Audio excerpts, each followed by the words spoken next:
saudara dan saudari, bacaan Injil hari ini 30 Juni 2020 diambil dari Injil Matius pasal 8 ayat 23 sampai 27. Pada suatu hari, Yesus naik ke dalam perahu dan murid-muridnya pun mengikutinya. Sekonyong-konyong mengamuklah angin ribut di danau itu, sehingga perahu itu ditimbus gelombang, tetapi Yesus tidur. Maka datanglah murid-muridnya, membangunkan dia, katanya, "Tuhan, tolonglah, kita binasa." Ia berkata kepada mereka, "Mengapa kamu takut? Kamu yang kurang percaya." Lalu bangunlah Yesus menghardik angin dan danau itu. Maka danau itu menjadi teduh sekali. Dan heranlah orang-orang itu, katanya, "Orang apakah dia ini, sehingga angin dan danau pun taat kepadanya?" Demikianlah Injil Tuhan. Salam jumpa para saudara dan saudari yang dicintai Tuhan. Renungan kita pada hari ini dengan tema, "Mengapa kamu takut, kamu yang kurang percaya?" Mengawali renungan ini saya akan mencoba berbagi pengalaman ketika saya pertama kali ke Papua Asmat. Asmat adalah salah satu daerah yang sangat dikenal sebagai tempat berawak atau berlumpur.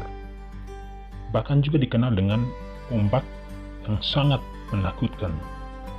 Pada saat itu, saya dan beberapa petugas pastoral hendak mengadakan kunjungan ke salah satu paroki tetangga. Dalam perjalanan pulang, speedboat yang kami tumpangi pada saat itu dihantam ombak yang cukup luar biasa. Bahkan karena pukulan ombak yang semakin besar, pukulan ombak yang semakin keras, membuat speedboat terlempar jauh hingga 3 kali. Kami semua merasa takut, merasa panik. Bahkan ada yang berteriak minta tolong, "Tuhan, Tuhan." Saudara dan saudari, saya yakin pada saat itu setiap orang pasti berteriak memohon pertolongan Tuhan agar ombak segera berlalu. Tanpa kami sadari, kami akhirnya tiba di darat. Kami merasa bersyukur bahwa kami bisa selamat dari terpaan gelombang laut yang ganas itu. Dan semuanya adalah berkat perlindungan dan penyertaan Tuhan. Pengalaman yang kami rasakan dalam kisah tadi persis seperti yang dialami oleh para rasul dalam bacaan Injil hari ini.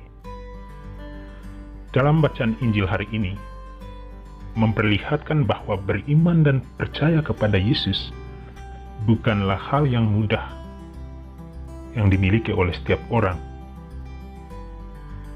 Maka itulah yang terjadi pada diri para murid ketika mereka berada di dalam perahu dalam penyeberangan melewati Danau Galilea. Mereka merasa khawatir, mereka merasa takut, bahkan takut dihantam ombak. Dikisahkan bahwa Yesus berada bersama para murid, namun ia sedang tertidur pulas ketika angin ribut menggoncangkan perahu yang mereka tumpangi. Para murid merasa panik, lalu membangunkan Yesus sambil berteriak, "Tuhan, tolonglah, kita binasa."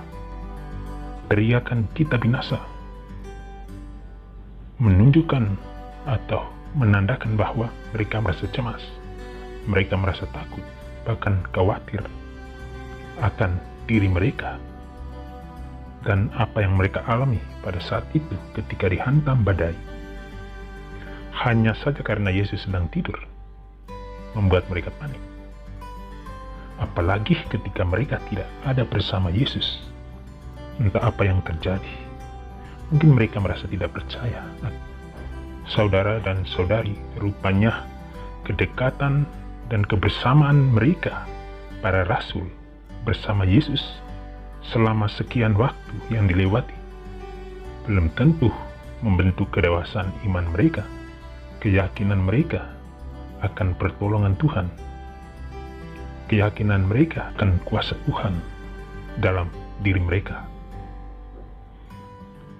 Sekali lagi, sebenarnya kedekatan dan ada bersama Yesus belum menjamin kematangan iman para murid. Saudara dan saudari yang dikasihi Tuhan, yang pasti dalam hidup ini kita juga merasakan hal yang sama. Kita merasa khawatir, kita merasa takut akan cobaan yang kita hadapi dalam hidup kita. Dan kadangkala kita tidak mengandalkan kuasa Tuhan dalam hidup kita. Oleh karena itu, dalam bacaan Injil tadi, sebelum Yesus menghardik angin dan danau, terlebih dahulu Yesus sebenarnya menantang keyakinan para muridnya saat itu. Memang kalian takut, hai orang yang kurang percaya. Bagi Yesus, memulihkan kondisi danau atau angin bukanlah hal yang terutama. Tetapi yang sebenarnya, saudara dan saudari, ia ingin memperlihatkan iman para murid pada saat itu. Apakah mereka yakin dan percaya akan kuasa dan kebesaran? Dan itu yang sebenarnya yang sangat penting. Apakah mereka yakin akan kuasa Tuhan yang ada bersama mereka pada saat itu? Dengan demikian, iman sebenarnya selalu menjadi kekuatan dalam menghadapi setiap masalah, dalam menghadapi setiap cobaan dalam hidup kita. Bukan sebaliknya, kita yakin, kita beriman karena ada masalah, atau kita beriman ketika kita diterpa badai, atau ketika kita menghadapi sebuah tantangan. Apapun masalah yang kita hadapi saat ini, yang kita gumuli saat ini, menimbulkan kepanikan dan kecemasan dalam diri kita akan kuasa dan kehadirannya. Yang pasti, kita menjadikan Yesus sebagai sandaran utama dalam setiap persoalan, tantangan, dan kepanikan hidup yang kita lalui.